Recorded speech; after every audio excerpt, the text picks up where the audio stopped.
नमस्कार दोस्तों, हवा की इंटेंसिटी थोड़ी ज़्यादा है, आवाज़ में खरखराहट उत्पन्न होगा। हम लोग पहुँचे हुए हैं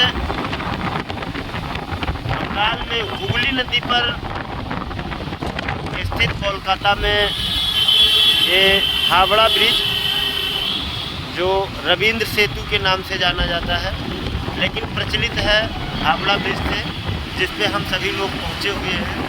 दोस्तों, अंग्रेज़ों ने एक अवधारणा से कि जिसके नीचे से बड़े बड़े पोत, क्रूज, जलयानों को आर पार किया जा सके व्यापार के माध्यम के लिए, इसलिए उनके दिमाग में ये बिना पिलर वाला ब्रिज बनाने की इच्छा हुई। तो ये विज्ञान पर आधारित एक कैंटिलीवर पर बनाया है, जिसका दोनों सिरे में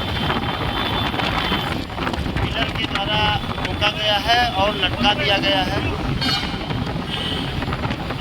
इस पिलर की विशेषता है कि जिसमें कहीं पे नट बोल्ट का प्रयोग नहीं किया गया है, केवल रिविट का प्रयोग है। उसी ब्रिज पे हम लोग सड़क पर स्थित हैं,